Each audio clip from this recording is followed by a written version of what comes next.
കൊല്ലസുതി മരണപ്പെട്ട സമയത്ത് രേണുസുതിക്ക് ഒരു വീട് വെച്ചു കൊടുത്ത ആളെ അറിയില്ലേ? അതായത് ഫിറോസ്കയുടെ അവസ്ഥയെ കുറിച്ച് നിങ്ങൾ എപ്പോഴെങ്കിലും ചിന്തിച്ചിട്ടുണ്ടോ?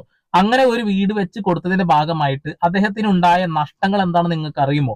എന്തായാലും രേണുസുതി രക്ഷപ്പെട്ടു, അത്യാവശ്യം വർക്കും കാര്യങ്ങളൊക്കെ കിട്ടി, ബിഗ് ബോസിൽ പോയി വന്നു. അതൊക്കെ ആ വീട് വെച്ചതിന് ശേഷം ഉണ്ടായ വൈറൽ കണ്ടന്റുകൾ കൊണ്ട് തന്നെയാണ് എന്നുള്ള കാര്യത്തിൽ തർക്കമൊന്നും വേണ്ട. അതായത് ആ വീട് കിട്ടിയതിൽ രേണുസുതിക്ക് അത്യാവശ്യം നല്ല ബെനിഫിറ്റ് ഉണ്ടായിട്ടുണ്ട് എന്നുള്ളതാണ്.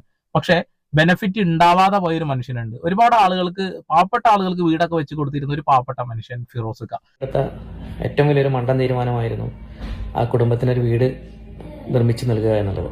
അത് ഞാനിപ്പോൾ റിഗ്രറ്റ് ചെയ്യുന്നു. മുൻപ് ഞാൻ റിഗ്രറ്റ് ചെയ്തിട്ടുണ്ട്, പക്ഷെ ഒന്നുകൂടെ ഇപ്പോഴും റിഗ്രറ്റ് ചെയ്യുന്നത്. കാരണം എന്താ വെച്ച് കഴിഞ്ഞാൽ പഴയ വിവാദങ്ങൾക്ക് ശേഷം രേണുവിന്റെ കാര്യത്തിലും അതേപോലെ ഞങ്ങളുടെ കാര്യത്തിലും എന്ത് സംഭവിച്ചു എന്നുള്ളത് പലർക്കും, ഞങ്ങളുടെ കാര്യത്തിൽ എന്ത് സംഭവിച്ചു എന്നുള്ളത് പലർക്കും അറിയില്ല. രേണുവിന്റെ കാര്യത്തിൽ ഓഫ്കോഴ്സ് രേണു ഒരുപാട് സീരിയലുകൾ, അതേപോലെ ബിഗ് ബോസ്, ഒരുപാട് ഷോസ് അല്ലെങ്കിൽ ഉദ്ഘാടനങ്ങളൊക്കെ ആയിട്ട് രേണു